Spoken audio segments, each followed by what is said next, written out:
सुबह के 7:20 होने वाले हैं और सामने की पहाड़ियों पर आज बादल छाए हुए दिख रहे हैं। आसमान कुछ ऐसा दिख रहा है कि लगता है आज सूरज नहीं निकलेगा। चारों तरफ का वातावरण एकदम शांत पड़ा हुआ है।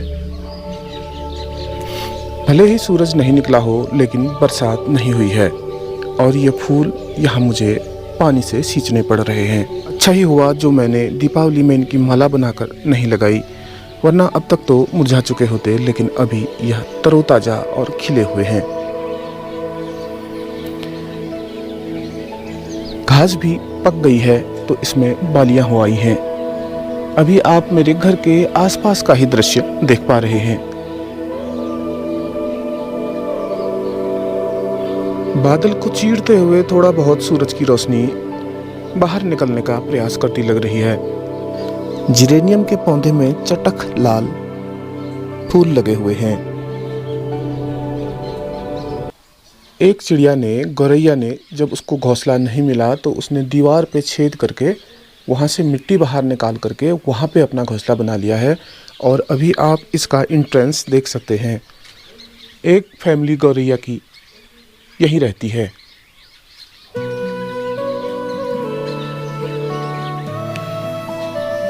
सामने ही एलोवेरा का पौधा लगा हुआ है और आजकल इसमें भी फ्रूटिंग हो रही है।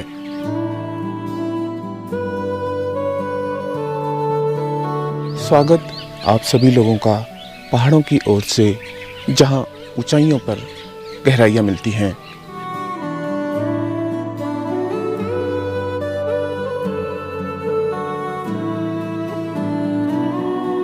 ठंडे इलाकों में आम नहीं हुआ करते थे, लेकिन अभी मेरे सामने ही एक आम का पौधा भी हो चुका है। यहीं पर ये फूल का पौधा लगा हुआ है और कॉन्शियसली हमने कभी भी यहाँ पर कोई आम का पौधा नहीं रोपा था, लेकिन खाकर फेंके गए आम की गुठली से ये पौधा बनाया है और पूरा अभी इतनी लंबाई इसकी हो चुकी है। केले के पेड़ और इसके पत्ते ज़्यादा ही घने लग रहे हैं।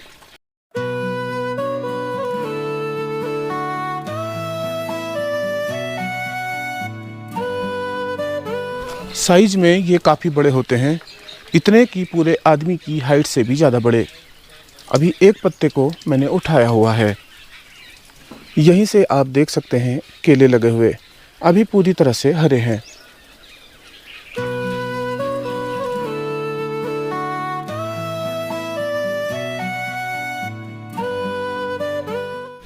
प्रभात ने जो पेड़ लगाया था आज फल देने लगा है, लेकिन उसने इसे नींबू समझकर या मौसमी समझ करके लगाया था। ये भाई देखो, कोई और ही फल निकला है, वो नहीं निकला जो उसने समझ के इस पौधे को रोपा था। सामने की तरफ एक छोटी सी क्यारी है जिसमें फ़िलहाल हमने पालक बो दिया है। इतना सा खेत है, लेकिन फिर भी इसमें अगर पालक सही से हो गए और बंदर लंगूरों से बच गए तो 8-10 सब्जियां आराम से इसमें निकल सकती हैं। और फिलहाल बहुत समय से ये दरवाजे सुने हैं, क्योंकि यहाँ हमारे जानवर रहते थे। एक आखिरी जानवर हमारे पास जो गाय थी वो भी हम दे चुके हैं। आजकल इस पौधे पर भी फूल आए हुए हैं, पक्षी फूलों को चुन चुन कर खा भी रहे हैं। सुबह आजकल फिर से कोहरा लगने लगा है। हालांकि शहर की तरफ, मैदानों की तरफ मैंने सुना कि जो एयर क्वालिटी है वो गिरने लगी है और बहुत ज़्यादा पॉल्यूशन एयर, हवा में देखने को मिल रहा है। लेकिन यहाँ फ़िलहाल ऐसा कुछ नहीं है। यहाँ जो ये धुंध है, जो कोहरा है, ये केवल कोहरा ही है।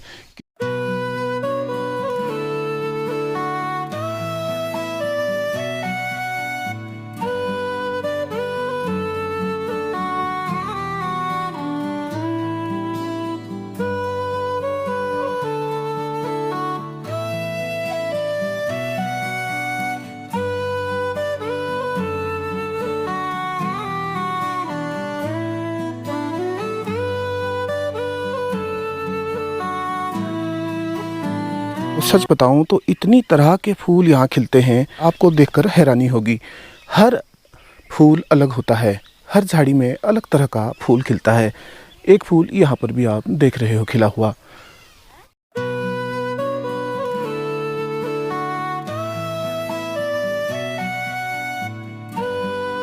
इन पत्तों को अगर हाथ में पकड़ेंगे तो ये काफ़ी गर्म मालूम होते हैं। तो इस पौधे की पत्तियों का काम केले के फलों को पकाने के लिए भी किया जाता है। जब वो केले जो मैंने आपको अभी दिखाए पक जाते हैं यानी मैच्योर हो जाते हैं, तो उन्हें पकाने के लिए उन सबको इसके पत्तों पर लपेट करके बंद करके बोरे में रख दिया जाता है और यकीन मानिए 2 से 3 दिन में वो पक के तैयार हो जाते हैं। ये पुरानी परंपरागत तकनीक है प्राकृतिक तौर पर उगे हुए केलों को प्राकृतिक तौर पर ही पकाने की, और उसमें ज़रा भी कार्बाइड का यूज नहीं किया जाता था। पूरी तरह से प्राकृतिक तरीके से पकाने के लिए इन पत्तियों का प्रयोग किया जाता है। और ये मंदिर को जाने के लिए एक गेट बना हुआ है। उधर ऊंचाइयों की तरफ कोई देवी माँ रहती हैं और वहाँ ऊंचाई पर आपको गहराइयाँ मिल सकती हैं अगर आप उन्हें ढूंढने निकले हैं। और इस जगह से आपको चारों तरफ पहाड़ दिखाई दे रहे हैं, धुंध उन पर छाई हुई है। अगर मैं कैमरा अपने गांव की तरफ करता हूं तो कुछ आपको मेरा गांव ऐसा दिखाई देगा, आधा कोहरे पर ढका हुआ और आधे थोड़ा बहुत घर यहाँ से बने दिख रहे हैं।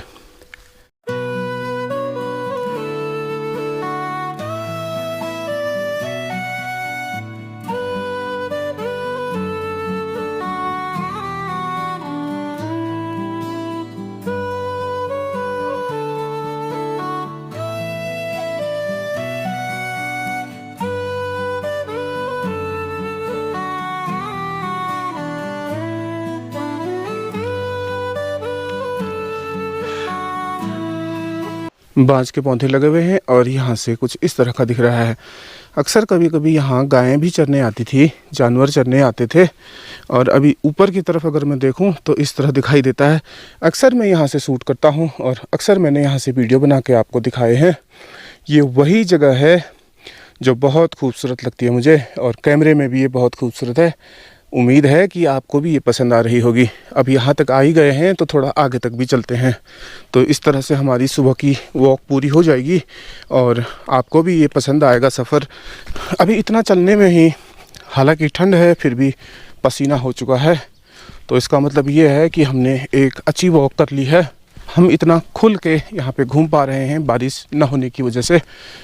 अगर बारिश हुई होती तो फिर निकलने का मन नहीं करता है, और आजकल ठंड है तो बारिश में भीगने में बहुत अधिक ठंड महसूस होती है। और इस जगह से आपको ऊपर की तरफ देखने पर ये जो सफ़ेद खिले हुए फूल दिख रहे हैं और ऊपर तक ही ये पूरे भरे पड़े हैं इस इलाके में, तो आप इनको भी जानते ही होंगे। लेकिन अगर आपको पता नहीं है तो मैं आपको बता दूं कि ये भी एक जड़ी बूटी है। ये उत्तराखंड है दोस्तों, यहाँ हर घास का कोई मतलब होता है। हर जगह आपको एक जड़ी बूटी मिलती है। वो बात दीगर है कि आप उसे नहीं पहचानते और आप नहीं जानते कि उसको कैसे प्रयोग करना है। जड़ी बूटियों का अंबार लगा हुआ है। इन्हीं पहाड़ों पर जीवनदायिनी जड़ी बूटियाँ, इन्हीं पहाड़ों पर साधु संत महात्मा तपस्वी, इन्हीं पहाड़ों पर, इन्हीं ऊंचाइयों पर जहाँ गहराइयाँ मिलती हैं।